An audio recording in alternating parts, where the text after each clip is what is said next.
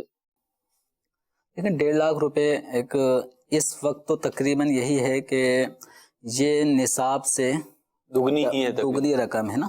تو جب دگنی رقم ہے اور یہ ان کی حاجت اصلیہ قرض وغیرہ سے فارغ ہو اور یہ انہوں نے ماشاءاللہ کاروبار شروع کیا ہے، تو 1 سال جب اسلامی اعتبار سے جب پورا ہوگا جی تو سال پورا ہونے پر اب پھر ایک سوال ان کو اپنے لیے قائم کرنا ہے کہ اس وقت میری ملکیت میں کتنا مال ہے، اس کو کیلکولیٹ کریں.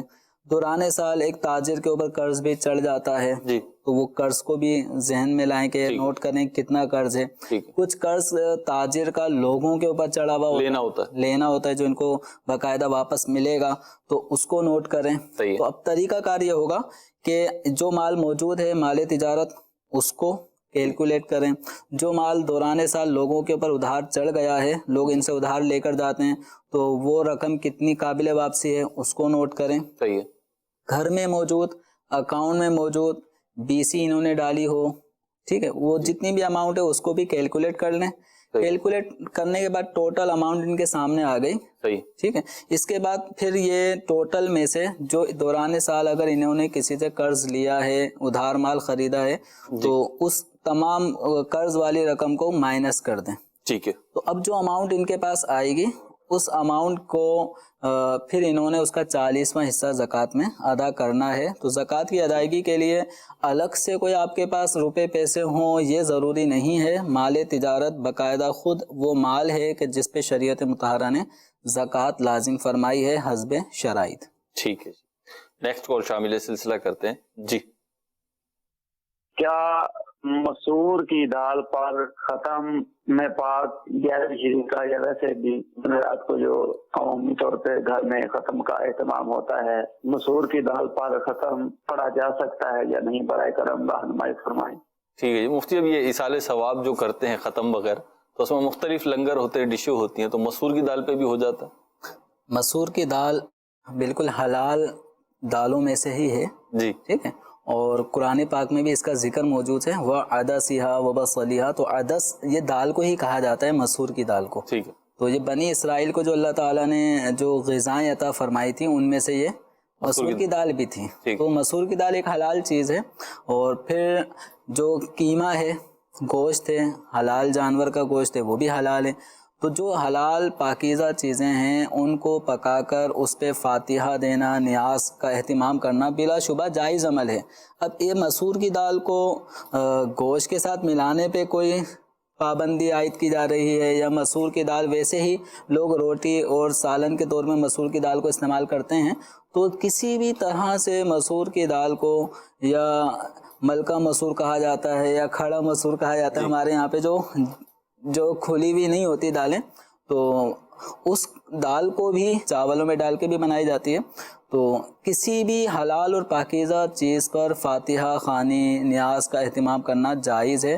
اس میں کسی قسم کا وہم میں پڑنا کہ نہیں یہ اس نیاز کے قابل نہیں ہے. جی مفتی وہ یوں ہی سمجھ رہے ہیں نا کہ عمومی طور پہ جو ہے وہ گوشت کے کسی آئٹم پہ ہوتی ہے، بریانی میں بھی گوشت ڈلتا ہے، قورمے میں بھی ڈلتا ہے، آلو گوشت میں بھی ڈلتا ہے. تو تصور یہ ہوتا ہے کہ جی نیاز کرنے جا رہے ہیں تو اب دیگ بننی چاہیے یا گوشت بننا چاہیے. تو اگر ایسا نہیں ہے تو جس بھی حلال چیز، جو بھی حلال چیز ہو وہ حلال چیز، وہ معمولی سے آپ نے کھچڑی بھی اگر بنائی ہے نا، تو اس پہ بھی آپ نیاز دلا کر آپ فاتحہ خوانی کا عمل کر سکتے ہیں. ایصال ثواب ہے. ایصال ثواب کے لیے کوئی اتنی بڑی مقدار میں دیگوں کا ہونا یا اتنے افراد کی دعوت کا اہتمام کرنا یہ کچھ ضروری نہیں ہوتا. ٹھیک ہے. اور اصل چیز تو سب نیت ہوگی، آپ کی اخلاص ہوگا کہ آپ نے کس نیت کس اخلاص کے ساتھ کیا ہے. اور بزرگوں کی جو سیرت ہے اس میں ہمیں بڑے ایسے واقعات ملتے ہیں، بالخصوص شاہ ولی اللہ علیہ رحمہ کے جو والد گرامی ہے شاہ عبدالرحیم محدث دہلوی، ان کے حوالے سے ملتا ہے کہ انہوں نے جو ہے ایک موقع پہ نیاز جو ہے وہ سوکھے ہوئے چنوں پہ دلائی اور پھر وہ بارگاہ رسالت میں بھی مقبول ہوئے. بہرحال اگلی کال دیجیے. ایک شخص جس کی مالی حالت اچھی نہیں ہے، اس کے باوجود وہ اپنی بیٹیوں کو اچھا خاصا جہیز میں سامان دیتا ہے، تاکہ کل کو اگر اس کی مالی حالت اچھی ہو جائے تو کوئی اسے کوئی بات نہ کر سکے۔ مفتی صاحب کی بارگاہ میں عرض ہے کہ اس عمل کے بارے میں وضاحت فرمائیں، یہ کیسا؟ ٹھیک ہے جی۔ شریعت مطہرہ نے جہیز کے حوالے سے کوئی خاص مقدار مقرر نہیں کی ہے کہ اتنی مقدار ہر باپ اپنی بیٹی کی رخصتی کے موقع پر اس کو دے گا، تو شریعت مطہرہ نے باپ کو اس بات کا پابند نہیں کیا۔ شوہر اس بات کا پابند ہوتا ہے کہ وہ عورت کو رہائش بھی دے گا اور جو گھریلو ضروری اشیاء ہیں وہ بھی فراہم کرے گا۔ تو یہ شوہر کی ذمہ داری ہوتی ہے گھریلو برتنوں کا اور رہائش کے لیے بنتی ہے ذمہ داری، اس کی ذمہ داری بنتی ہے۔ لیکن اب معاشرے میں نہ جانے کس طرح سے یہ سلسلہ چل پڑا ہے کہ عورت ہی جہیز کا سارا سامان کب بھی وہی، بعض اوقات بعض جگہوں پر 1 سال کا راشن بھی دیتے ہیں اور پہلے بچے کی جو پیدائش ہوتی ہے اس کے اخراجات بھی دیتے ہیں، اور اس بچے کے بھی کئی سالوں کے کپڑے، کھلونے، لوازمات وہ بھی دیتے ہیں۔ وہ لڑکی والوں کو دینا پڑتا ہے، گھر سامان کا سلسلہ بھی باقاعدہ گھر بھی دینا پڑتا ہے۔ جی جی، مختلف کمیونٹیز میں اب مختلف یہ دیکھیں شریعت مطہرہ نے نکاح کو جی مشکل نہیں بنایا، یہ ہمارے اپنی رسومات اور رسم و رواج نے اس کو اتنا مشکل کر دیا ہے کہ جو لڑکیاں، جس کے ہاں لڑکیاں زیادہ ہیں نا، تو وہ باپ پریشان ہے۔ پریشانی اس کی ہماری اس معاشرے کی خود ساختہ ہیں۔ تو بہرحال اب یہ جو والد محترم ہیں جن کے بارے میں سوال انہوں نے کیا ہے کہ وہ اپنی بچی کو اچھا جہیز اس لیے دینا چاہ رہے ہیں کہ کل کو یہ اگر اچھی پوزیشن اختیار کر لیتے ہیں تو یہ نہ کہا جائے کہ تم نے اپنی بچی کو کیا جہیز دیا۔ تو دیکھیں یہ ایک باپ کا اپنی بیٹی کے حوالے سے ایک اپنا ذاتی اقدام ہے، جتنا یہ دے سکتا ہے قرض کو اپنے سر پہ چڑھائے بغیر جتنا ممکن ہو وہ اپنی خوشی سے دینا چاہے دے سکتا ہے۔ شوہر کا مطالبہ کرنا، اپنے یعنی داماد کا مطالبہ کرنا جہیز کے حوالے سے، یہ اس کا کوئی حق نہیں پہنچتا کہ وہ مطالبہ کرے۔ باپ اپنی خوشی سے جو دینا چاہے دے سکتا ہے، لیکن اس معاملے میں یہ ضرور مد نظر رکھے کہ سودی قرض نہ لے اور ایسا قرض نہ لے لے کہ جس کے اتارنے کی اس کو امید ہی نظر نہیں آ رہی۔ تو ادھار لینا شرعاً جائز ہے، لیکن کسی بھی آدمی کو حتی الامکان قرض وغیرہ سے بچنا چاہیے۔ تو یہ جہیز وغیرہ یہ باپ یا لڑکی والوں کے اپنی ثواب دیدی ایک فیصلہ ہے، وہ اگر دینا چاہتے ہیں تو ویلکم، اگر نہیں دینا چاہتے تو ان کو مجبور نہیں کر سکتے۔ بعض کمیونٹی یا بعض برادریاں ایسی ہیں کہ جہاں پر لڑکے کے اوپر سارا برڈن ہوتا ہے، ٹھیک، تو اس میں لڑکی یعنی ان کے ہاں لڑکیاں اگر پیدا ہوتی ہیں تو لڑکی والا اتنا پریشان شادی کے حوالے سے نہیں ہوتا۔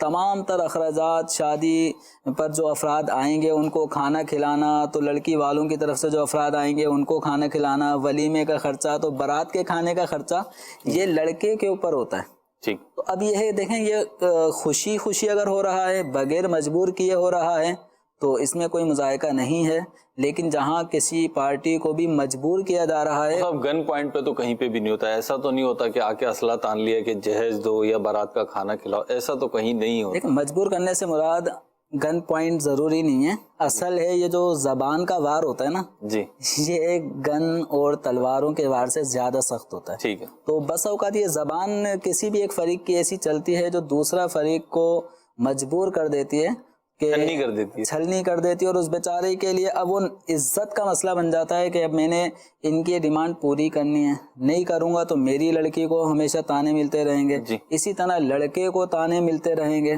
تو دیکھیں شادی کر رہے ہیں یہ ایک دوسرے کو تانا زنی کا کوئی ایک نیا محاذ کھول رہے ہیں۔ شادی کی جائے اور خانہ آبادی کے سامان جمع کیے جائیں، ان میں سے یہی ہے جو حدیث مبارکہ میں اس نکاح کو زیادہ نبی کریم صلی اللہ تعالی علیہ وسلم نے بہتر قرار دیا ہے کہ جس نکاح میں خرچہ کم ہوتا ہے۔ ٹھیک، وہ سب کچھ ہمارے جو ٹیکسٹ میسیجز آئے، سوالات آئے، ان کو بھی شامل کرتے ہیں۔ ایک سوال ہے اس میں تھوڑا سی اور وسعت کر دیتا ہوں کہ بیوی کو کسی اور رشتے کے نام سے پکارنا، مثلا ماں کہہ دینا، بہن کہہ دینا، باجی کہہ دینا یا سالی کہہ کر پکار لینا، اس سے نکاح پہ کوئی فرق پڑتا ہے نہیں پڑتا؟ دیکھیں بیوی کو بہن کہنا یا ماں کہنا یا بیٹی کہنا یا اس رشتے سے تعبیر کرنا کہ جس رشتے کی صورت میں نکاح حرام ہوتا ہے، تو چونکہ عورت سے نکاح حلال ہوا تو یہ ان خواتین میں سے ہے ہی نہیں کہ جو حرمت والے رشتے سے تعلق رکھتے ہوں، تو کسی بھی ایسے رشتے سے بیوی کو منسوب کر کے پکارنے کی شرعاً اجازت نہیں ہے. جیسے اگر کوئی اپنی بیوی کو ماں کہتا ہے تو یہ حرام ہے، اپنی بیوی کو باجی کہتا ہے تو حرام ہے.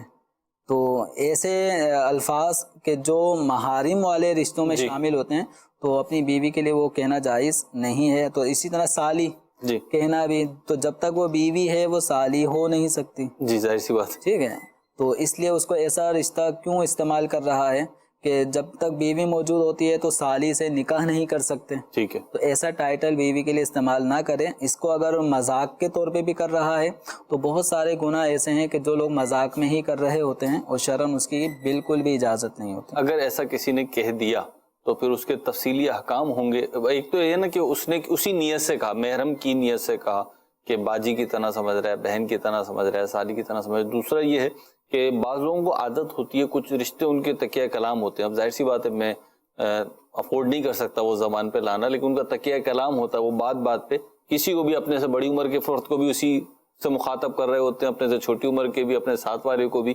تو وہ اگر اس برجستگی میں جاری ہو گیا تو بھی حکم یہی ہوگا. دیکھیں اس میں یہی ہے کہ وہ جو ماں کہنا یا بہن کہنا، اس طرح کے جو الفاظ سے جو رشتے پہ اثر پڑتا ہے نا، اس کے الفاظ کچھ جدا گانا ہے. ٹھیک ہے، وہ عام طور پہ میں سمجھتا ہوں کہ ہمارے معاشرے میں جس کو شریعت مطہرہ نے زہار کہا ہے، جس میں مرد اور عورت کا ٹیمپریری ایک حرمت کا حکم لاگو ہوتا ہے جب تک مرد کفارے کی ادائیگی نہیں کرتا، تو وہ ایک زہار ہے. یہ باہری شریعت میں اس کو پڑھا جا سکتا ہے. تو زہار کے مخصوص نوعیت کے الفاظ ہیں. ٹھیک ہے، تو ہمارے معاشرے میں لوگ عام طور پہ اس درجے کے الفاظ تک نہیں پہنچ پاتے کہ جس کو ہم یہ کہیں کہ بھئی یہ زہار ہو گیا، اب جب تک یہ کفارہ ادا نہیں کرے گا تو میاں بیوی ایک دوسرے کے قریب نہیں ہوں گے. تو وہ احکام ایک جدا گانا ہے. لیکن اتنا ضرور ہے کہ بیوی کو بہن یا ماں یا بیٹی نہیں کہہ سکتے. اسی طرح عورت بھی اپنے شوہر کو بھائی یا ابا جی یا بیٹا نہیں کہہ سکتے. ٹھیک ہے. مطلب پکارنے کی بات چلیے تو بعض اوقات بچوں وغیرہ کو بھی پیار سے پکارتے ہیں، مختلف نام رکھ دیتے ہیں، گڈو، پپو، اس طرح کے، منو، اور مختلف رشتوں میں مختلف نام رکھ دیے جاتے ہیں اس طرح کے. تو یہ نام بگاڑنے کے حکم میں آئے گا یا نہیں آئے گا؟ انگلش میں تو اسے نک نیم کہتے ہیں، پیار کا نام. دیکھیں اسی طرح عربی کے اندر بھی اس میں تصغیر ہے، تو وہ بھی نک نیم کے طور پہ بھی استعمال اہل عرب بھی کرتے ہیں. تو جیسے نبی کریم صلی اللہ تعالی علیہ وآلہ وسلم، صحابہ کرام علیہم رضوان میں سے ایک کسی کو یا بنیہ، اب یہ یا بنیہ اصل میں ابن یا ابنی، اے میرے بیٹے. اب یا بنیہ کہیں گے تو اس کا مطلب ہوگا میرے پیارے بیٹے. ٹھیک ہے. تو سرکار دو عالم صلی اللہ تعالی علیہ وسلم سے بھی اس میں تصغیر ثابت ہے. اب وہ اسی کو اگر ہم دیں تو منع، تو اپنے پیارے اپنے چھوٹے بچے کو آپ منع کہہ کے بلا رہے ہیں، گڈو کہہ کے بلا رہے ہیں، پپو کہہ کے بلا رہے ہیں، تو یہ ایک نک نیم کے طور پہ ہے. تو نک نیم جو نا وہ ایک روم کی حد تک ہی رہنا چاہیے. بسا اوقات یہ پیارے بھائی اور منع بھائی اور گڈو بھائی یہ دادا اور نانا بھی بن چکے ہوتے ہیں، اور پورے معاشرے میں وہ گڈو اور پپو اور منع ہی رہتے ہیں. تو ان کے حالانکہ بچے بھی بڑے ہو چکے ہوتے ہیں، پوتے نواسے بھی بڑے ہو چکے ہیں، لیکن پھر وہ ان کو اچھا نہیں لگے گا. یعنی اس لفظ کے ساتھ آپ یوں سمجھیں کہ اناؤنسمنٹ ہو رہی ہو اور اس اناؤنسمنٹ میں ان کے نام کے ساتھ پپو بھائی یا منع بھائی بولا جائے تو پھر جچے گا نہیں. ٹھیک. تو اس لیے اس طرح کے الفاظ اگر کوئی استعمال کر رہا ہے نا تو وہ ایک محدود عمر پہ لا کے چھوڑ دے، اس بچے کے زندگی کا لاحقہ نہ بنا دے. گناہ تو نہیں ہوگا مجھ سے اس عمر میں؟ گناہ نہیں. ٹھیک ہے جی. مطلب ایک تحریری سوال اور ہے کہ بے وضو نماز پڑھ لی، یعنی وضو نہیں تھا، یاد نہیں رہا، اب جب نماز پڑھ چکے تو یاد آیا کہ وضو تو تھا نہیں، تو اب کیا حکم ہوگا؟ قصدن بے وضو نماز پڑھنا تو حرام ہے، اور قصدن نماز کو حقیر سمجھتے ہوئے کہ نماز کو ایسی چیز نہیں ہے کہ جس کے لیے وضو کا اہتمام کیا جائے. تو اگر کوئی نماز کو بلا وضو حقارت کی نیت سے پڑھ رہا ہوتا ہے تو پھر تو یہ کفر قرار دیا جائے. اللہ اکبر. جو آپ کا سوال ہے کہ اگر کسی نے نماز پڑھی، نماز پڑھتے وقت اس کو وضو کا احساس نہ ہوا کہ وضو نہیں تھا، اور نماز میں وہ اپنے آپ کو باوضو ہی سمجھ کے پڑھ لی، تو جب اس کو پتہ چلا ہے تو اب اس کو وہ نماز دوبارہ پڑھنی ہے. وہ بے وضو پڑھی گئی نماز ادا نہیں ہوئی. ٹھیک ہے. اور اگر وقت باقی ہے تو اس کو قضا ہونے سے بچائے، اور اگر وقت ختم ہو چکا تو وہ نماز قضا ہو گئی. تو اب یہ ہے کہ قصداً ایسا کرتا تو گناہ کا حکم ہوتا، اس کو بعد میں پتہ چلا، وقت ختم ہونے کے بعد پتہ چلا بے وضو نماز پڑھنا، تو نماز قضا کرنے کا تو گناہ نہیں ہوگا. لیکن جو نماز پڑھی وہ ادا نہیں ہوئی تھی، اگر ایسا عمل امام سے ہوا تو یہ بڑا سنگین معاملہ ہو جاتا ہے. تو اب ایسی صورت میں امام صاحب کو پھر عوام الناس میں مناسب الفاظ میں یوں بھی اگر وہ وضاحت کر دیں کہ جو نماز پڑھی تھی کل یا آج ظہر کی نماز پڑھی گئی، تو اس نماز میں نماز کی کچھ شرائط رہ گئی تھیں، ٹھیک ہے، کچھ شرائط رہ گئی تھیں جس کی وجہ سے وہ نماز جن افراد نے میرے پیچھے پڑھی ہے ان کی نماز نہیں ہوئی، تو اس نماز کو تمام افراد ادا کر لیں. ٹھیک. تو ایک اور سوال ہے کہ محفل نعت وغیرہ میں عمرے کا ٹکٹ نکلا تو اس سے جو ہے عمرہ کیا جا سکتا ہے، جائز ہے؟ غالباً یہ اس تناظر میں پوچھ رہے ہیں کہ بعض اوقات خود صاحب حیثیت کا عمرے کا ٹکٹ نکل آتا ہے کہ وہ خود صاحب حیثیت ہے لیکن اس کا محفل میں جو ہے وہ ٹکٹ نکلا ہے، اب کیا حکم ہوگا؟ دیکھیں یہ محفل میں ایک قرآن دازی عام طور پہ ہو رہی ہوتی ہے، اس درجے میں اگر کوئی انعام نکل آتا ہے تو بلا شبہ عمرہ کرنا اور اس قرآن دازی میں نکلنے والے انعام پر عمرے کے لیے جانا جائز ہے. ٹھیک ہے. اب یہ ہوتا ہے کہ جس نے قرآن دازی میں جس کا نام آیا ہے وہ گویا ایک طرح کا اس بات کا حق اوروں کے مقابلے میں اس بات کا مستحق بنا ہے کہ جو آپ نے اعلان کیا ہے اس کے مطابق مجھے آپ بھیجیں. ٹھیک ہے. لیکن یہ ایک گویا کا وعدہ ہے. صحیح. اب جس نے اعلان کیا تھا یہ اس کی ثوابدید پر ہے کہ وہ نہیں بھیج رہا بالفرض، تو وعدے سے پھرنا نہیں چاہیے. صحیح. اگر کوئی واقعتاً مجبوری ایسی آ گئی کہ وہ نہیں بھیج پا رہا، کہ اس نے جو ذہن رکھا تھا اتنے میں عمرہ ہو رہا ہے اور عمرہ مہنگا ہو گیا، اب وہ نہیں بھیج پا رہا، تو اس کو مجبور نہیں کر سکتے. ہاں اگر وہ مجبور نہیں ہے، خوشی خوشی بھیجنا چاہ رہا ہے اور یہ صاحب حیثیت ہیں جن کا انعام نکلا ہے تو یہ عمرے پہ جا سکتے ہیں. اور اگر یہ چاہیں کہ کسی اپنے بھائی کو اپنا وہ قرآن دازی میں نکلا ہوا انعام جس نے اعلان کیا ہے اس کی رضامندی سے وہ کہیں کہ یار میں تو جا چکا ہوں لیکن یہ تڑپتے ہوئے اسلامی بھائی ہیں، ان کی آنکھوں سے آنسو جاری ہیں، اگر آپ میرے بجائے ان کو بھیج دیں، ٹھیک ہے، تو یہ اس طرح اگر یہ کنورٹ کر لیتے ہیں تو اس میں بھی کوئی مذائقہ نہیں ہے. مختلف ضمنی طور پہ یہ بھی بات ارشاد فرما دیں کہ بعض اوقات انعام کی رقم نکلتی ہے چاہے وہ عمرے کے لیے ہو کسی اور مقصد کے لیے. ایک تو یہ ہوتا ہے کہ اوپن انعام ہوتا ہے کہ جی آپ کے 5,000 10,000 یا 1 لاکھ اور 10 لاکھ روپے انعام نکلا، آپ جو دل چاہے کریں اس سے. دوسرا یہ ہوتا ہے کہ وہ مخصوص مقاصد کے تحت انعام دیا جاتا ہے کہ مثال کے طور پہ یہ جناب آپ کے 1 لاکھ روپے ہیں اور اس سے آپ نے عمرہ کرنا ہے، عمرے کے لیے دیے ہیں، یا یہ 50,000 روپے ہیں اس سے آپ نے کتابیں خریدنی ہیں، یا جو بھی XYZ مقاصد ہوں. اب دینے والے نے کسی مقصد کا متعین کر کے رقم دی، انعامی رقم، تو اب وہ جس نے وصول کی ہے وہ اسی میں خرچ کرے گا یا کہیں پہ بھی اپنی ثوابدید پہ خرچ کر سکتا ہے؟ جب اس طرح کا معاملہ ہو تو اس میں اگر دینے والے نے ایک رقم دی ہے کہ اس سے آپ کتابیں خریدیں، تو انہوں نے اس رقم پہ قبضہ کر لیا، تو قبضہ کرنے کی صورت میں یہ مالک بن گئے، یعنی یہ گفٹ ہو گیا. صحیح. اب اخلاقی طور پر ان کو اسی مد میں رقم خرچ کرنی چاہیے جس مد میں ان کو رقم دی جا رہی ہے. ٹھیک ہے. دینے والا جب ان کو مالک بنا رہا ہے تو مالک ہونے کا تقاضا یہ ہے کہ میں مالک ہوں، میں کچھ بھی کروں، میں کتابیں خریدوں یا میرے اوپر قرضہ ہے میں قرض اتاروں، تو مالک ہو گئے گفٹ ہونے کی صورت میں. لیکن بہتر یہی ہے کہ جس مد میں آپ کو رقم دی جا رہی تھی، جو مقصد بیان کر کے دی جا رہی تھی، آپ اس مقصد میں اس کو خرچ کریں تاکہ دینے والے کی جو بھی نیت تھی اس نیت کے موافق خرچہ ہوگا. ورنہ پھر وہ باتیں بنتی ہیں، بدگمانیاں ہوتی ہیں، بہت سارے معاملات ہیں. یا ایک صورت یہی ہے کہ اگر مجھے کتابوں کی مد میں اگر رقم دی جا رہی ہے اور اس وقت کتابیں میرے پاس جتنی ضرورت کی وہ ہیں، اس وقت کوئی ضروری کام میرے پیش نظر ہے، تو دینے والے کے علم میں لا کر کہ آپ نے جو رقم دی ہے اس وقت میرے پیش نظر یہ کام سب سے زیادہ اہم ہے تو میں آپ کی رقم اس میں خرچ کرنا چاہتا ہوں، تو اجازت سے خرچ کر لیں گے تو پھر وہ بدگمانی اور دیگر معاملات کے دروازے نہیں کھلیں گے. ٹھیک ہے جی. کچھ مزید کال شامل کرتے ہیں سلسلے میں. جی مسئلہ یہ پوچھنا تھا مجھے کہ میں اپنی شاپ کے آگے نا میکینک بٹھانا چاہتا ہوں نا، تو ہم ان سے جو ہے کہتے ہیں کہ کرایہ کی جگہ جو ہے نا ہم جیسے شاپ کے آگے اپنی جگہ دے رہے ہیں آپ کو کام کرنے کے لیے، جتنا میکینک کا جو بلیک آئل ہوتا ہے نا گاڑیوں میں سے نکلتا ہے وہ، اور جو اسکریپ وغیرہ نکلتا ہے وہ ہم لوگ لے لیتے ہیں دکاندار، ان سے کوئی کرایہ وغیرہ نہیں لیتے، یہ کرنا صحیح ہے؟ ٹھیک ہے جی، مفتی صاحب بتاتے ہیں آپ کو۔ اور سب اکثر جو ہے یہ آٹو پارٹس کا کام کرنے والے جو ہوتے ہیں، بالخصوص بائکس کی جو آٹو پارٹس کی شاپس ہوتی ہیں اس میں دیکھا گیا ہے کہ وہ مکینک بٹھا لیتے ہیں۔ دیکھیں مکینک تو بٹھا رہے ہیں جی، اس مکینک کے ذریعے ان کی اپنی دکان کتنی چل رہی ہوتی ہے، جی ظاہر سی بات۔ تو انہوں نے مکینک کو کیا چیز دی اس کے بدلے میں؟ انہوں نے جگہ دی ہے دکان کے آگے۔ اچھا انہوں نے جگہ دی ہے، جگہ ان کی اپنی ملک تو نہیں ہے؟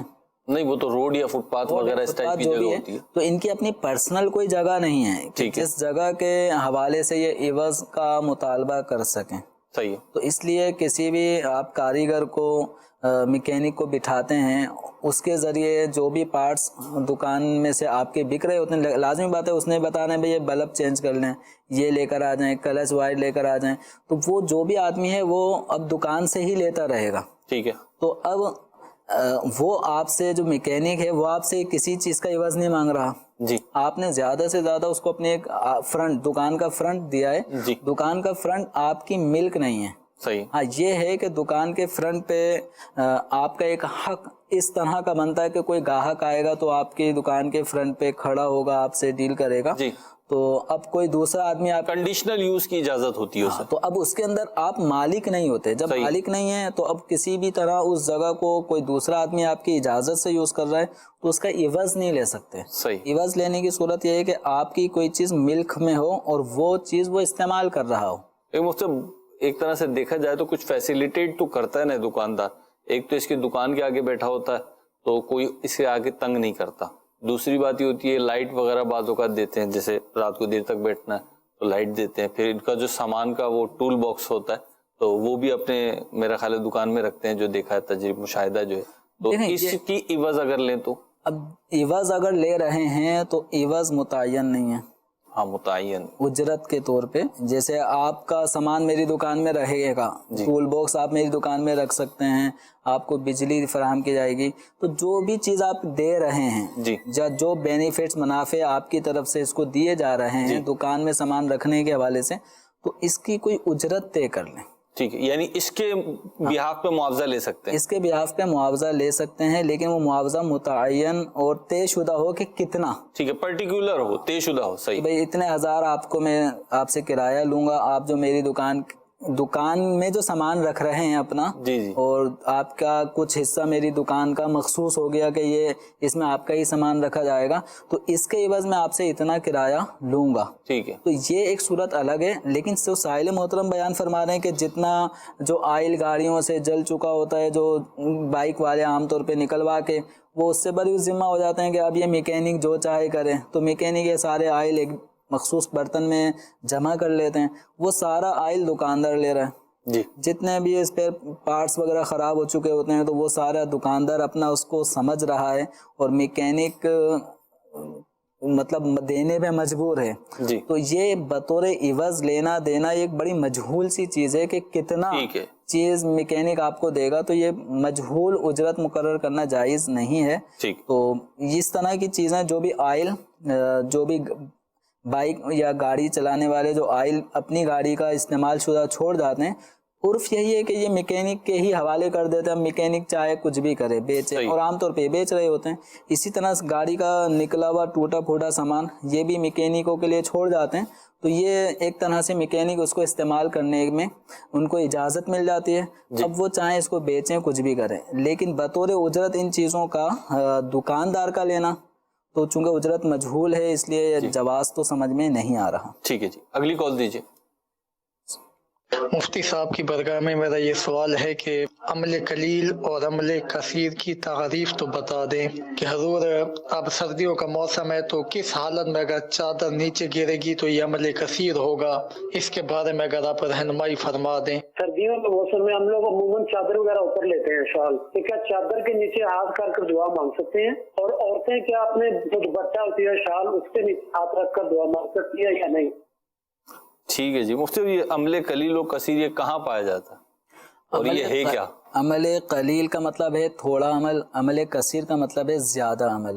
ٹھیک ہے، یہ تو اس کا لغوی معنی ہو گیا. یہ خاص کر نماز کے حوالے سے جو نا یہ دو لفظ استعمال ہوتے ہیں کہ نماز میں عمل قلیل کیا گیا تو نماز فاسد نہیں ہوگی اور عمل کثیر کیا گیا تو نماز فاسد ہو جائے گی. تو عمل کثیر کا معنی یہ ہے کہ نماز پڑھنے والے شخص کا کوئی ایسا کام کرنا، اس انداز سے کچھ کام کرنا کہ جس کو دیکھے کوئی شخص اس کام کے کرتے وقت تو وہ شخص یہ گمان کرے کہ یہ نماز نہیں پڑھ رہا. اب اس کی مثال یہ ہے کہ جیسے میں نماز پڑھ رہا ہوں اور نماز پڑھتے ہوئے یعنی قیام کی حالت ہے، میں نماز پڑھ رہا ہوں، نماز پڑھتے ہوئے میں اپنا چشمہ اتاروں اور چشمے کو صاف کرنے لگ جاؤں اور اس کے بعد دوبارہ سے میں اس کو پہنتا ہوں. تو جو بھی شخص مجھے نماز پڑھتے ہوئے اس حالت میں دیکھے گا کہ میں نے چشمے کو اپنے دونوں ہاتھ سے اتارا اور اپنے دامن سے صاف کرنے لگ گیا، صاف کرنے کے بعد پہن لیا، پھر میں نے دوبارہ سے قرات شروع کر دی، تو مجھے جو چشمہ صاف کرتے ہوئے جو آدمی دیکھ رہا ہوگا وہ کبھی بھی یہ نہیں سمجھے گا کہ میں نماز پڑھ رہا ہوں. تو نمازی کا ایسا کام کرنا دونوں ہاتھوں سے کہ جس سے دیکھنے والا سمجھے کہ نماز نہیں پڑھ رہا تو یہ عمل کثیر ہے. میں نے مثال چشمے کی دی ہے. اس طرح بہت سارے لوگ ہیں، کوئی امامہ ٹوپی یوں اچھی طرح امامے کا، اب دونوں ہاتھوں سے جو امامہ باندھے گا نماز کے دوران تو جو بھی اس کنڈیشن میں اس کو دیکھنے والا ہوگا وہ یہی سمجھے گا نماز نہیں پڑھ رہا. تو یہ عمل کثیر ہے. عمل قلیل یہ ہے جیسے نماز پڑھتے ہوئے ہمیں ضرورت پڑ رہی ہے، کہیں کھجلی ہو رہی ہے تو اس کو کھجا لیا، تو یہ عمل قلیل ہے. عمل قلیل ضرورتاً اس کی اجازت ہے، بلا ضرورت عمل قلیل بھی نماز میں کراہیت کا باعث بنتا ہے. اب ایک اور جو سوال یہ کیا گیا کہ سردی کا موسم ہے اور چادر وغیرہ بھی اوڑی ہوتی ہے، اب نماز کے بعد دعا کرنی ہے، تو اب یہ دعا میں ہاتھ چادر سے باہر نکالیں یا اندر رکھیں. تو دعا کے آداب میں سے یہ ہے کہ ہتھیلی اور آسمان کے درمیان کوئی چیز حائل نہ ہو. اب جیسے اس وقت چھت ہمارے اوپر ہے تو یہ مراد نہیں ہے یعنی بالکل یہ ہاتھ ڈھکے ہوئے نہ ہوں. تو جب چادر میں ہوں گے تو اگر چادر کے اندر ہوں گے تو یہ ڈھکے ہوئے ہیں. تو دعا کے آداب میں سے یہ کہ ہتھیلیاں باہر ہوں. اب رہا معاملہ عورت کا، تو عورت اگر دعا کر رہی ہے اور اپنے گھر میں ہی دعا کر رہی ہے تو اس کے لیے بھی آداب میں سے یہی ہے کہ وہ بھی اپنے ہاتھ ہتھیلیاں یہ دعا کے لیے باہر نکالے. اور اگر عورت ایسی مقام پر دعا کر رہی ہے کہ جہاں غیر محرم وغیرہ بھی اس کو دیکھیں گے تو پھر عورت اپنے ہاتھوں کو حتی الامکان غیر محرموں کو دیکھنے سے بھی بچانے کی نیت سے اگر وہ چادر کے اندر رہ کے بھی دعا مانگ لیتی ہے تو اس میں مذائقہ نہیں. اور دعا کے آداب میں سے جہاں یہ ہے کہ ہتھیلیاں ظاہر ہوں، اسلامی بہنیں اگر دعا کر رہی ہوں تو عام طور پہ جیسے یہ ہمارا یہ کف ٹائٹ ہے، ورنہ بعض اوقات جو نارمل کف ہوتے ہیں نا تو وہ جب ہاتھ اٹھاتے ہیں تو تھوڑا سا لٹک جاتا ہے، شیروانی کف جو ہوتا ہے نیچے آ جاتا ہے، وہ نیچے آ جائے گا. تو اگر کوئی اسلامی بہن غیر محرم کے سامنے دعا کر رہی ہے تو اس موقع پہ اس کی یہ کلائی کا ہو سکتا ہے حصہ ظاہر ہو، تو ایک عورت کا یہ کلائی کا حصہ غیر محرم سے چھپانا لازم ہے. ٹھیک ہے. تو دعا کے آداب میں ہمیں دعا کے آداب کو بھی سامنے رکھیں اور جو شریعت مطہرہ کے لباس کے اصول و ضوابط ہیں اس کو بھی مد نظر رکھنا ضروری ہے. ٹھیک ہے. اور یہاں میں کیونکہ بات دعا کی چلیے تو مکتبۃ المدینہ کی شائع کردہ ایک بہت پیاری کتاب اعلیٰ حضرت امام اہل سنت کے والد ماجد مولانا نقی علی خان صاحب کی کتاب، اس پہ حاشیہ ہے اعلیٰ حضرت کا، پھر اس پہ المدینۃ العلمیہ نے بھی علمی کام کیا، اسے آسان بنایا ہے. نام ہے کتاب کا فضائل دعا.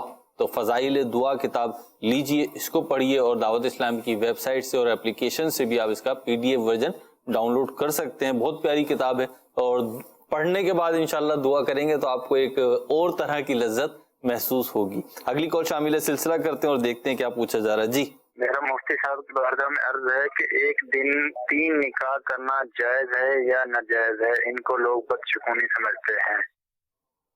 ایک دن ایک ہی فرد کا 3 نکاح کرنا اور ایک دن میں جو ہے ایک خاندان میں یا ایک گھر میں 3 نکاح کرنا، تو دونوں ہی کا بتا دیں. قاضی صاحب نکاح پڑھا رہے ہیں، وہ ایک ہی دن میں کئی جگہوں پہ ہوتے ہوتے نکاح پڑھا رہے ہیں تو اس میں تو کوئی مذائقہ نہیں ہے. ٹھیک، یہ تیسرا پہلو ہے.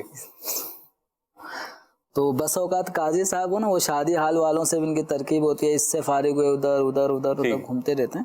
تو ایک دن میں قاضی صاحب کا کئی نکاح پڑھانا جائز. ٹھیک ہے. دوسرا یہ ہے کہ ایک گھر کے اندر 3 نکاح، اب وہ چاہے 3 بیٹیوں کے ہوں، 3 بیٹوں کے ہوں، یا 2 بیٹی 1 بیٹا یا 2 بیٹے، تو اس طرح یعنی ایک ہی فیملی میں 3 افراد کا نکاح ہو رہا ہے، ٹھیک ہے، تو یہ تو ایک خوشیوں کا موقع ہوتا ہے. ٹھیک ہے. لوگ اس کو وہم میں اس کو لے لیتے ہیں کہ 3 نکاح ایک ساتھ، یہ تو کوئی نہ کوئی نکاح ٹوٹے گا، یعنی معاذ اللہ یہ اس نوعیت کے لوگوں کے بھاری سمجھتے ہیں، اپنے طور پہ بدگمانی کر. باقی یہ ہے کہ دیکھیں نکاح ایک برکت والا عمل ہے، ایمان کا تحفظ ہوتا ہے. اگر ایک بچے کا آپ کا نکاح ہو رہا ہے تو ایمان کا اس ایک اکیلے کے ایک تحفظ کا سامان ہوا. اگر 2 بچے یا بچیوں کا ہو رہا ہے تو ان 2 کے ایمان کا تحفظ ہو رہا ہے، دونوں کے لیے ایک برکت والی چیز ہے.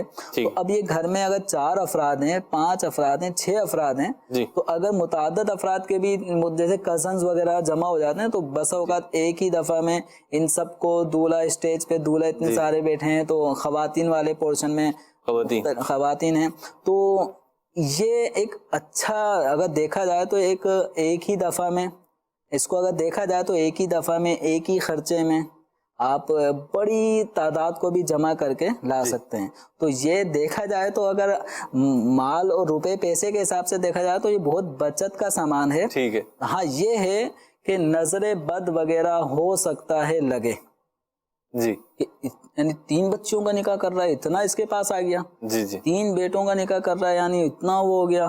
تو یہ کہ لوگوں کی ایک نظر یا ہائے جس کو کہتے ہیں، اس سے بچنے کے لیے حفاظتی اقدامات، نظر بد سے تحفظ کے اقدامات آپ کریں.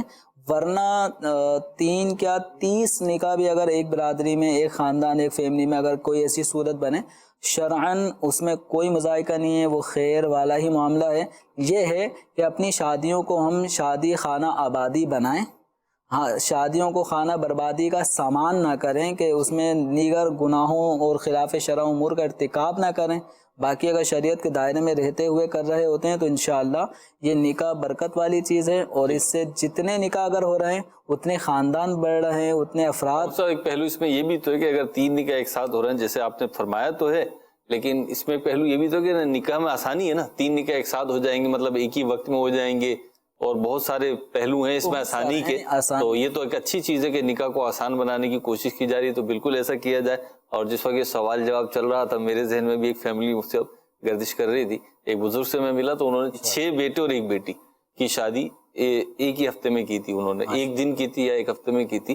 بہرحال اس طریقے سے ہوتی ہیں، نکاح میں برکت ہے. ایک کے ساتھ کریں. مصطفیٰ نے تفصیلی جواب ارشاد فرما دیا. مصطفیٰ کچھ میں چاروں کچھ سوالات ایسے ہیں جو بڑے عمومی سوالات ہوتے ہیں اور بعض اوقات جو ہے لوگ کرتے ہیں، تو میں چاہ رہا ہوں کہ وہ سوالات ہو جائیں اور اس کا مختصر جو ہے وہ کوئک جوابات آ جائیں، تو ہمارے مدنی چینل کے ناظرین کو بھی اچھی رہنمائی مل جائے گی. اللہ نے چاہا تو سوشل میڈیا پہ بھی یہ وائرل ہوگا تو زیادہ فائدہ ہوگا. کچھ میں سوالات عرض کر رہا ہوں، آپ جواب ساتھ ساتھ ارشاد فرماتے جائیں. پہلا سوال یہ ہے کہ پرائز بانڈ لینا دینا، اس کا انعام جائز ہے؟ پرائز بانڈ خریدنا، لینا دینا اور اس پر جو انعام ملتا ہے وہ لینا بھی اور اس کو استعمال میں لانا بھی جائز ہے. ٹھیک ہے. اس میں پرندے پالنا کیسا ہے؟ پرندے پالنا بلا شبہ جائز عمل ہے، لیکن جب بھی کوئی پرندے یا جانور پالے تو اس چیز کا خاص طور پہ خیال رکھے کہ ان کی غذا میں کسی قسم کی کوتاہی نہ کرے اور ان کو کسی قسم کی اپنی طرف سے تنگی اور دشواری اور تکلیف نہ پہنچائے. ٹھیک. اس سے سنت موقدہ جو ہیں یہ چھوڑنے کی بعض لوگ عادت بنا لیتے، تو کیا وہ گناہ گار ہوں گے؟ سنت مؤکدہ اگر کوئی چھوڑنے کا عادی ہوگا تو اس کا عادی گناہ گار ہوگا، اور اگر ایک آدھ بار چھوڑا تو اس نے برا عمل کیا تو سنت مؤکدہ کو ادا کرنا چاہیے. تو سگریٹ پینا جائز ہے؟ سگریٹ پینا جائز ہے لیکن اچھے کاموں میں سے نہیں ہے، بچنا چاہیے. ٹھیک. اور پرفیوم جو ہوتا ہے اسپرے والا پرفیوم وہ لگانا جائز ہے یا نہیں؟ الکوہل آمیز پرفیوم اور عطر وغیرہ لگانے کی شرعاً اجازت ہے، اس سے کپڑے ناپاک نہیں ہوتے، نماز ہو جاتی ہے. ٹھیک ہے. مہندی اگر جو ہے وہ مرد کے یا چھوٹے بچے کے ہاتھ پہ لگائی جائے تو کیا حکم ہوگا؟ مرد کا یا چھوٹے بچے یعنی لڑکے کے ہاتھ پہ مہندی لگانا ناجائز ہے. بچہ گناہ گار نہیں ہوگا، لیکن جو لگانے والا ہے یا لگانے والی ہے وہ گناہ گار ہوگی، اور جو آدمی لگوائے گا تو وہ گناہ گار ہوگا. اسی طریقے سے چھوٹی بچی جو ہوتی ہے اس کی وضع قطع جو ہے وہ لڑکوں والی بنانا نابالغ بچی کی، اس کا کیا حکم ہوگا؟ اپنی بچیوں کو بھی جو بچیوں کا لباس ہے نا وہی پہنایا جائے، ایسا سوٹ نہ پہنائے کہ جو خاص لڑکوں کا لباس ہوتا ہے، ٹھیک، تو لڑکوں والے لباس سے بچیوں کو بچانا چاہیے. ٹھیک ہے. مطلب قرآن پاک بے وضو چھونا یا پڑھنا دونوں کا کیا حکم ہوگا؟ بے وضو قرآن پاک پڑھنا بلا شبہ جائز عمل ہے، البتہ وضو ہوگا تو قرآن پاک پڑھنے کا ثواب بڑھ جاتا ہے. ٹھیک. اور بے وضو چھونا؟ بے وضو قرآن پاک کو چھونا جائز نہیں ہے. ٹھیک.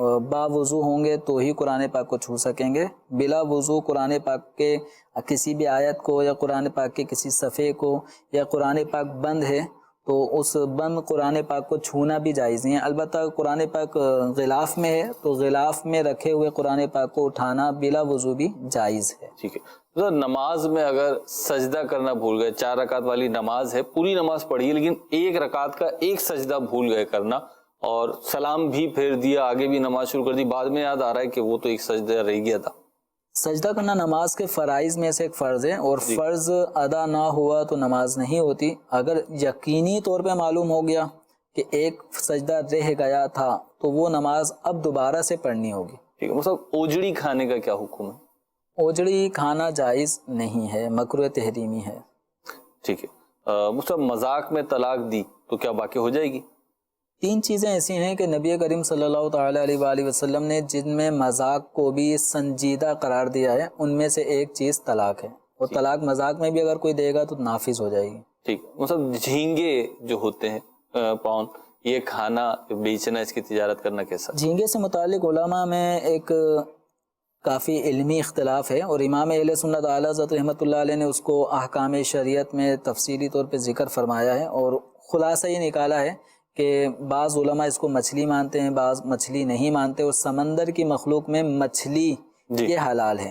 تو اب اس اختلاف کے پیش نظر اعلیٰ حضرت رحمۃ اللہ علیہ نے یہی فرمایا کہ جھینگا کھانے سے بچنا چاہیے، یعنی مکروہ تنزیہی خلاف اولا درجے میں اس کو رکھا ہے.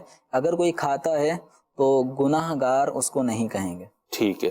مطلب باڈی بلڈنگ کرنا کیسا ہے؟ نیک اور جائز مقاصد کے پیش نظر اگر کوئی اپنی باڈی کو بناتا ہے تو بالکل ایک جائز عمل ہے. اپنے جسم کی فٹنس وغیرہ کا خیال رکھنا. جب کوئی رکھ رہا ہوتا ہے تو پھر وہ بہت زیادہ مطلب اپنے آپ کو ایسی چیزوں سے بچاتا ہے جو اس کو سستی کی طرف لے جاتے ہیں، کاہلی کی طرف لے جاتے ہیں. تو دیکھا جائے تو اگر کوئی عبادت پہ قوت حاصل کرنے کے حوالے سے یہ نیت کرے تو یہ باڈی بلڈر جس کو کہیں، جو اس طرح فٹنس کی طرف جا رہا ہے تو وہ اپنے اندر چستی پاتا ہے، اور چستی یہ ایکٹیو ہوتا ہے. ہاں ایکٹیو ہے. تو عبادت کے اندر ایکٹیو آدمی جو نا اس کو لطف زیادہ آتا ہے بمقابلہ تھکے ماندے اور سست کاہل آدمی کے، کہ وہ رکوع بھی کر رہا ہے تو رکوع میں بھی مزہ نہیں آ رہا اس کو. تو اگر ایکٹیو ہوگا جسم تو اس سے انشاءاللہ عبادت کرنے کا جو انداز اور لطف ہے نا وہ حاصل ہوتا ہے. جی مجھ سے ایک آخری سوال جو آیا ہے وہ کرتے ہیں اور پھر کالز کی طرف بھی بڑھتے ہیں. وہ یہ کہ کیکڑا کھانے کا کیا حکم ہے؟ بالخصوص سردیوں کے موسم میں، ٹھنڈ میں جو ہے کیکڑے کا سوپ بعض لوگ تجویز کر دیتے ہیں کہ کیکڑے کا سوپ استعمال کیا جائے. کیکڑا یہ حشرات الارض میں سے ایک کیڑا ہے، جانور ہے، تو اس کے کھانے کی شرعاً اجازت نہیں ہے، اس کا سوپ پینے کی بھی اجازت نہیں ہے. اس کے بجائے اگر آپ سردی وغیرہ دور کرنا چاہتے ہیں تو جو اس کا نعم البدل حلال اور پاکیزہ چیزیں ہیں ان کو استعمال کیا جائے. ٹھیک ہے. کالز کی طرف بڑھتے ہیں. اگلی کال دیجیے. جی مفتی صاحب سے یہ میں پوچھنا چاہتا تھا کہ جو ہے یہ اسٹل فوٹو چاہے وہ فیس بک پہ ہو یا ویسے کسی پیپر پر بنی ہو، اس کی وضاحت چاہتا تھا. اسٹل فوٹو کی. ٹھیک ہے جی. یعنی جو فوٹو رکی ہوئی ہے، جی جیسے اس وقت ہمارے پیچھے پین فلیکس پہ کچھ تصویریں ہیں، ٹھیک ہے، تو یہ بالکل ساکن تصویریں ہیں. تو اس طرح پین فلیکس پہ کوئی تصویر ہو یا کسی بورڈ پر بنائی گئی ہو یا چوک سے یا مارکر سے بنائی گئی تصویریں ہوں اور وہ جاندار کی تصویریں ہوں کہ جس کو دیکھنے سے یہ لگے کہ یہ ایک جاندار چیز ہے، ٹھیک ہے، تو ایسی تصویر بنوانا ناجائز ہے. ٹھیک ہے. اچھا اس وقت جو اسکرین پہ ہم کو دیکھا جا رہا ہے مدنی چینل کی اسکرین پہ، تو یہ بھی ایک تصویر اس کو کہا جا رہا ہوتا ہے، لیکن یہ فی نفسی یہ رکی ہوئی تصویر نہیں ہے. آپ دیکھ رہے ہیں کہ بار بار جو ہے نا کبھی مجھے ویڈیو ہے تو کبھی آپ کو دکھایا جا رہا ہے، کبھی مجھے، تو یہ بدلتی ہوئی تصویر، یہ سب شعائیں ہیں. تو ان شعاؤں کا حکم وہی ہے جو ایک آئینے کا ہے. آئینے کے سامنے ہم آتے ہیں تو وہ عکوس جو ہے وہ پلٹتے ہیں اور اس سے ایک صورت دکھائی دیتی ہے جس کو ہم اپنے آپ کہتے ہیں عکس. تو یہ عکوس ہیں جس کو جدید ٹیکنالوجی کے ذریعے سے دنیا بھر میں جمع کر کے آگے منتشر و پھیلایا جاتا ہے. تو یہ ایک الگ حکم ہے. اور جو بالکل ساکن تصویریں ہوتی ہیں, رکی ہوئی تصویریں, چھپی ہوئی تصویریں ہوتی ہیں, اگر وہ جاندار کی ہیں تو جائز نہیں ہے. اگر اسٹیل امیج ہے جیسے واٹس ایپ ہو گیا یا سوشل میڈیا ناظرین ہو گیا ہمارے, ان کے لیے ہم بعض اوقات اسٹیل امیج تو ہوتی ہے لیکن اس کا پرنٹ نہیں نکالتے ہم, تو اس کا حکم الگ ہوگا.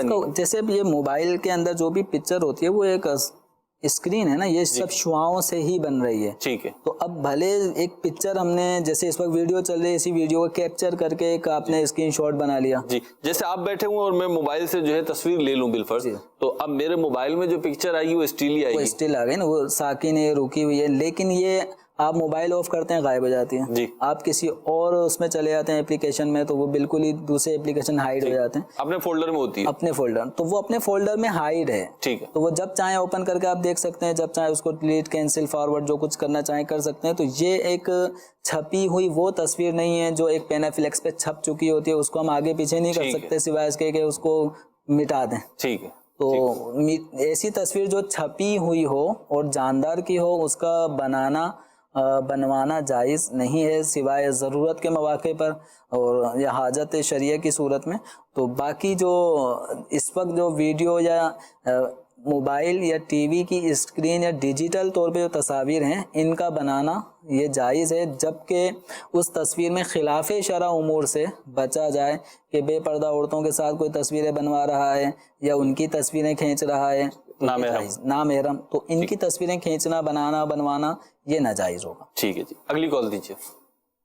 میرا یہ سوال ہے کہ بندہ سفر میں جا رہا ہے, کہیں ایسی جگہ پہ پہنچ گیا ہے وہاں پہ پانی نہیں ہے, وہاں پہ نماز کا وقت ہو گیا ہے, وہاں نماز پڑھنی بھی ضروری ہے, وہ نماز پڑھ سکتا ہے کیا؟ نماز تو پڑھنی ہی ہے اسے, جیسے آپ کہہ رہے ہیں. جب نماز فرض, نماز کا وقت قریب ہے, وہ ختم ہونے کے قریب ہے, عام طور پہ پھر اس میں آدمی جلدی کر رہا ہوتا ہے, اور اگر پتہ ہوتا ہے میں اپنی منزل پہ پہنچ جاؤں گا, تو پھر آدمی کو چاہیے کہ اپنی منزل تک پہنچنے کا انتظار کرے, وقت ختم ہونے سے پہلے پہنچ جائے تو انتظار کر لے. اور اگر پتہ ہے کہ منزل تک پہنچنے میں وقت نکل جائے گا اور جس مقام پر میں ہوں اس مقام پہ پانی چاروں طرف 1-1 میل کے فاصلے تک پانی نہیں ہے, تو اب نماز کے وقت میں یہ تیمم کر کے نماز پڑھ سکتے ہیں. اور جو تیمم کر کے نماز پڑھی جائے گی تو اپنی منزل پہ پہنچنے کے بعد, پانی اویلیبل ہونے کے بعد, اس نماز کے اعادے کی حاجت نہیں ہے. البتہ جب وضو کے لیے پانی حاضر ہو گیا, پایا گیا, تو وضو کے لیے جو آپ نے پہلے تیمم کیا تھا وہ تیمم ختم ہو گیا. اب آئندہ نماز پڑھنے کے لیے آپ کو تیمم کافی نہیں ہوگا, وضو کر کے نماز پڑھنی ہوگی. ٹھیک ہے, مزید کال دیجیے جی. جی مجھے پوچھنا تھا کہ کیا نیت کے بغیر سنت یا نفل پڑھ سکتے ہیں؟ ٹھیک ہے جی, جواب دیتے ہیں. نیت کے بغیر سنت یا نفل, اگر بالکل بھی نیت نہیں ہے نا نماز پڑھنے کی, اور بس اللہ اکبر کہہ کے نماز شروع کر دی, تو کچھ بھی نیت نہیں تھی نماز پڑھنے کی, تو نماز نہیں ہوگی. نماز کے لیے کم از کم اتنی نیت ضروری ہے کہ میں نماز پڑھ رہا ہوں. ٹھیک ہے. تو اب یہ ہے کہ یہ نفل پڑھ رہا ہوں, یہ سنت پڑھ رہا ہوں, تو اس کی پھر تعیین ایک الگ چیز ہے. پہلے اصل تو نماز پڑھنے کی نیت, پھر اس میں تعیین کرنا کہ یہ فرض ہے, یہ سنت ہے, یہ واجب ہے, یہ نفل ہے. تو یہ تعیین کرنا فرض نماز کے لیے ضروری ہے, واجب کے لیے ضروری ہے, سنت موقدہ وغیرہ کے لیے ضروری ہے. البتہ نفل نماز کے لیے تعیین ضروری نہیں ہے. اتنی نیت کافی ہے کہ میں نماز پڑھ رہا ہوں, ٹھیک ہے, تو نماز ہو جائے گی نفل. ٹھیک ہے جی.